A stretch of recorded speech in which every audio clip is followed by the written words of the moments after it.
안녕하세요. 운전하는 곰돌입니다. 저번에 다녀온 시청 사고, 이번에 시청역 사고건에 대한 그 감정이랑 조사를 조금 마치고, 제가 이제 개인적인 견해, 그리고 물론 이제 결과를 바탕으로 한 개인적인 견해를 조금 말씀드려보고자 합니다. 결론부터 말씀을 드리자면, 이 사고건은 급발진, 그러니까 차량의 결함으로 발생된 급발진에 의한 사고다라는 가능성은 현저하게 낮다라고 생각하는 게 이제 저의 결론이고요. 하나씩 말씀드려 보도록 할게요. 첫 번째로는 굉장히 착각하기가 쉬운 도로이다. 일방통행길이 보통은 우리가 이제 좁은 길목에 일방통행길이 설치되어 있어서 편도 1차로 내지는 편도 2차로 도로로 일방통행길이 설치되어 있는 경우들이 대부분인데요. 여기는 편도 4차로, 이제 우회전하고 할 때 이제 여기는 편도만 4차로예요. 그러니까 엄청 넓은 도로죠. 일반적으로 봤을 때는 국도로 쳤을 때는 거의 대로 수준의 넓이를 폭을 갖고 있는 도로인데, 여기가 전부 다 일방통행로로 되어 있습니다. 운전자의 오조작일 가능성이 높다라고 생각되는 거는 여기서부터 일단 좀 갈라지죠. 하필이면 일방통행길에 들어왔을 때 제조사에서 결함으로 차량이 급발진을 한다라는 가능성을 우리가 따져보자면, 글쎄요, 굉장히 정상적인 도로를 주행하다가 발생되는 급발진 사고로 주장되는 그런 사건들도 사실은 많지 않은데, 이 부분을 좀 이렇게 먼저 생각을 해봐야 될 것 같고요. 그 다음으로는 제가 노면 사진들을 지금 이렇게 첨부를 드리는데, 노면을 실제로 제가 좀 다 찍어 왔어요. 네. 사고가 발생되면 우리가 사고에서 가장 중요한, 사고 분석할 때 가장 중요한 것 중에 하나가, 최근에는 블랙박스가 워낙에 잘 나오니까 블랙박스를 통한 기법, 블랙박스 분석 기법들이 조금 이제 전문가의 영역들에게 이제 이 트렌드가 좀 블랙박스 분석을 하는 걸로, 영상을 분석하는 쪽으로 이제 트렌드가 움직이고 있다면, 사실 그보다도 더 고전적이고 그리고 확실한 증거는 사실 스키드마크거든요. 이제 스키드마크 같은 경우는 블랙박스에서는 나타나지가 않고 직접 현장을 봐야 되기 때문에, 우리가 보통 이제 사고 현장에 출동을 하게 되면은 아마 사고 현장에서 일 잘하시는 그 현장 출동 기사님들은 현장 사진을 이렇게 막 찍으실 거예요. 그래서 비산물들, 액체 비산물들이 떨어져 있는 흔적, 그리고 헤드라이트 커버가 깨져 있으면 깨져서 어디로 튀었는지에 대한 흔적, 이런 것들을 이제 보험회사에서 이제 일 잘하시는 현장 출동 기사님들이 촬영을 하시고, 그걸 토대로 분석을 저희가 이제 진행을 하는데, 일단 비산물이나 이런 거는 볼 수가 없었어요. 왜냐면 당시에 사고가 난지 이제 3일 정도, 4일 차 때 제가 방문을 한 거기도 하고, 그리고 이제 그 사이에 이미 교통경찰분들이 이미 다 현장을 정리를 해 놓으셨으니까. 근데 스키드마크는 사라지지 않거든요. 그러니까 오래돼서 마모로 흔적이 지워지는 거 말고, 근데 가서 봤는데 스키드마크가 없지는 않아요. 있어요, 사실. 스키드마크에도 종류가 여러 가지가 있습니다. 지금 이제 사진으로 나가고 있는데, 보시다시피 제동을 할 때 우리가 생기는, 흔히 말하는 스키드마크는 제동할 때 생기는 이제 타이어와 노면의 마찰 흔적, 네, 되겠고요. 여기에는 콜리전 스크럽이라든지 아니면은 이제 엑셀러레이션 스커프, 요 마크, 이런 여러 가지 스키드마크도 종류가 있는데, 일단 유의미하게 이번 사고와 관련된 스키드마크의 흔적은 없었습니다. 왜냐하면 G80, 제네시스 G80 차량의 타이어 폭과, 그리고 노면에 남겨져 있는 그 타이어의 폭을 봤을 때 동일하다 또는 비슷하다. 왜냐면 우리가 타이어 사이즈를 업하고 다운 시킬 수 있는 가능성도 열어놔야 되니까요. 근데 아예 겹치지 않았습니다. 그러니까 예를 들자면 제네시스 G80에 들어가기에는 현저히 작은, 거의 뭐 이제 경차나 뭐 또는 뭐 이제 오토바이의 바퀴의 느낌 같은 그런 자잘한 흔적, 그리고 사고가 무관한, 스키드 마크가 발생될 수가 없는, 물론 이렇게 G80 동선 안에는 있었지만 스키드 마크가 발생되지 않을 만한 장소에 있는 일상적인 우회전 시에 지금 보여드리는 여러 이제 스키드 마크들, 이런 마크들은 이제 타 차량들이 만들어 놓은 거겠죠. 그 스키드 마크가 없어요. 그러니까 스키드 마크가 없다라는 거는 여기서 두 가지를 반증을 하고 있습니다. 첫 번째로는 제동에 대한 흔적이 없다라고 이해할 수 있어요.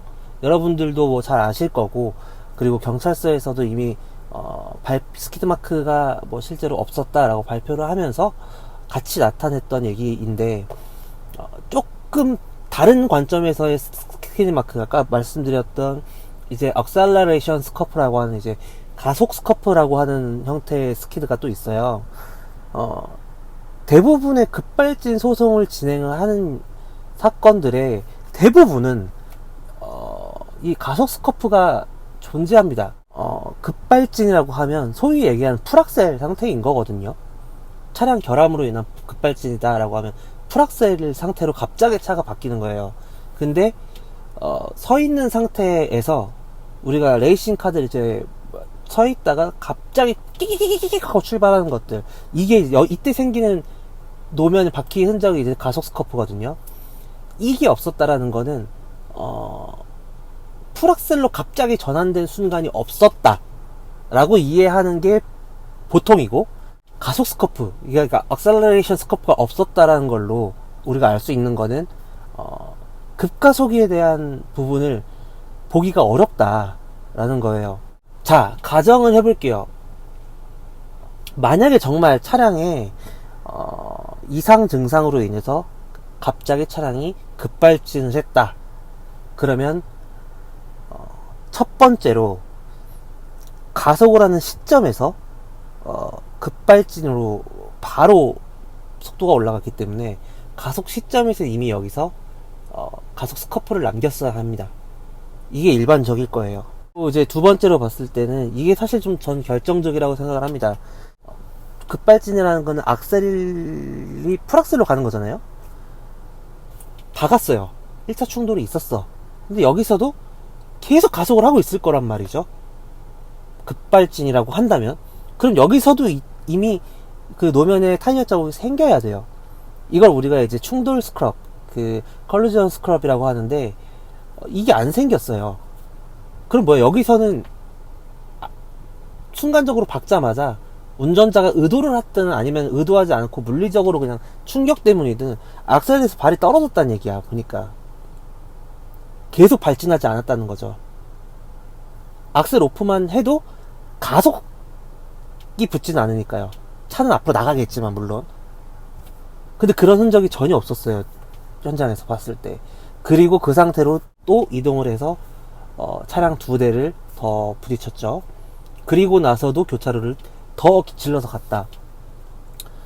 그리고 이제 세 번째, EDR 데이터 발표가 나온 걸 기다려 봐야 되겠지만, 대한민국에서 또는 전 세계적으로도 급발진을 민사소송에서 이긴 케이스가 한 건밖에 없었다 라고 하는 이유 중에 하나이기도 한데요. 이 급발진이 인정이 되기 위해서는 EDR 데이터 떠보면 나오겠지.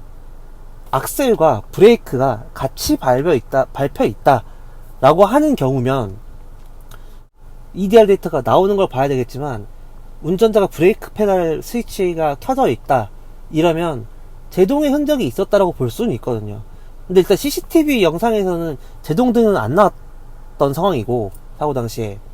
그리고 그럼 제동등이 고장이 났을 수도 있지 않느냐? 아니더라고요. 이게 최종 정차할 때는 자력으로 정차했고 제동등이 들어온 채로 정차가 됐습니다. 그러니까 이게 뜻하는 바는 EDR 결과가 어떻게 나올지 대충 보인다는 거예요. 브레이크 스위치 오프, 악셀 궤도량은 뭐 거의 99% 가깝게 나올 거고, 그리고 핸들의 조향 각도 정도는 이제 운전자가 실제 조향하는 대로 나오겠죠. 이가 이렇게 종합이 되면 솔직하게 전문가 입장에서 이거는 급발진 사고 아니에요.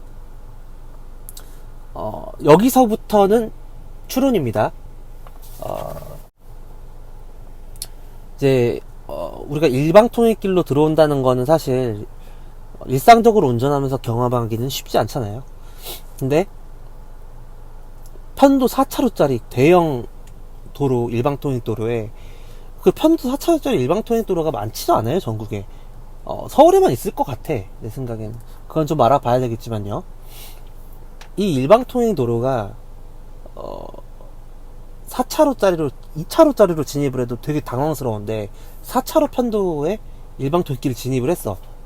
그러면 얼마나 당황스럽겠어요, 내가. 그래서 아차, 이거 어떻게 좀 차를 브레이크를 밟을 때는 뭐 어떻게 좀 돌려야 되겠다 라는 생각을 했겠죠. 그래서 밟는다고 악셀에서 옮겨서 밟는다고 밟은 브레이크 페달이 악셀 페달에서 못 벗어난 거야, 다리가. 그래서 여기서부터 브레이크를 꾹 밟는다고 밟았는데 이게 악셀이었던 거죠.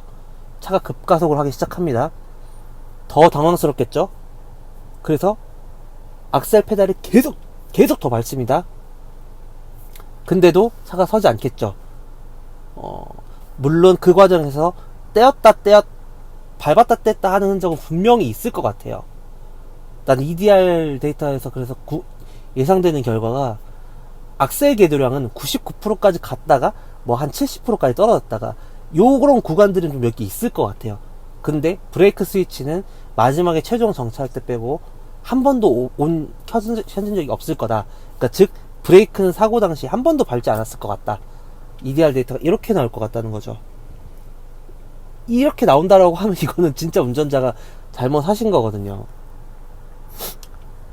그리고 이제 덧붙여서 좀 추가로 제가 드리고 싶은 말씀이, 보험회사랑 접견을 거부하셨다고 제가 들었습니다. 이게 사고가 급발진 사고든 아니든 수사 중인 과정 단계에서 누구도 확신을 할 수는 없죠. 저도 그렇고 아까도 말씀드렸다시피 저도 추정과 추론을 하고 분석을 할 뿐이에요. 그거에 대한 결과물을 가지고 리포팅을 해드리는 것 뿐이고.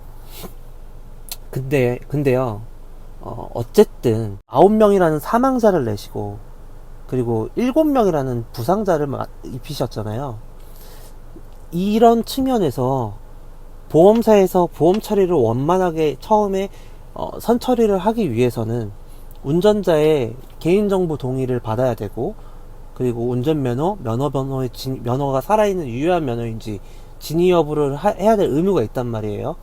그런 것들 등등을 하기 위해 보통은 전화를 합니다. 보험사에서 사고 경위를 묻고 운전자에게 개인정보 보호 수집 동의를 받고, 그리고 이제 운전면허가 유효한 면허인지 면허 조회하고 그러니까 개인정보 동의 받은 다음에. 근데 이런 과정들을 사건이 좀 크다 보니까 일단 보험회사에선 현장에 이제 담당자를 보내서 접견 시도를 했던 것 같아요. 근데 이걸 거부하셨다라는 거는 보험사에서 일단 1차적으로 보험 처리를 피해자분들한테 빨리 일단 먼저 신속하게 해줘야 되잖아요. 그거에 대한 생각은 아예 안 한 거예요, 지금 보니까. 일단은 내가 어찌됐든 변호사 선임하시겠죠. 변호사 선임해서 변호인단이 이제 대신 말을 해주고 하겠지만, 최소한 보험회사랑 통화를 하든 접견했을 때 이 부분들은 변호사랑 얘기하세요 라든, 그러니까 민감한 부분들은 이건 나중에 변호사랑 얘기하세요 라고 하실지라도 개인정보 수집 동의라든지, 그리고 운전면허에 대한 진위조회라든지, 그리고 사고에 대한 경위 확인이라든지, 이 정도는 하셨어야 되는 게 맞아요. 사고의 사후 조치입니다, 그거는. 지금 같은 경우는 언론에서 되게 대서특필이 됐고, 그리고 사건 자체가 큰 규모다 보니까 이제 피해자분들의 보험으로 먼저 처리하실 분들도 있을 거고, 아니면은 이제 사건이 워낙 커졌다 보니까 보험사에서 이제 선처리를 먼저 하고 있을 수도 있다고 생각을 하는데, 원칙적으로 이게 예를 들어서 이렇게 큰 사고가 아니었다 라고 하면 피해자분이 직접 청구할 때까지 접수가 안 돼요. 그러시면 안 되는 거죠. 이 부분은 제가 좀 꼭 하고 싶었던 얘기고, 어쨌든 경찰의 수사 결과와 조사가 어떻게 나올지에 따라 다르겠지만 결론은 제가 추측하자면 일단 노면에 나타나 있는 스키드 마크, 스커프 그리고 스크럽 없다. 그렇기 때문에 제동이나 급가속의 흔적이 안 보이더라. 두 번째로는 일방통행길이 굉장히 넓은 이례적으로 4차로 편도에 일방통행길이 설치됨으로써 상당히 헷갈리는 도로인 것은 맞다. 그리고 세 번째로는 제동등이 들어온 적이 없다. 이렇게 종합을 했을 때 운전자가 혼동을 했다라고 보는 게 가장 합리적인 리포팅이 아닐까라는 생각이 듭니다. 돌아가신 분들의 삼가 고인의 명복을 빌고 부상당하신 분들의 빠른 쾌유를 기원하겠습니다.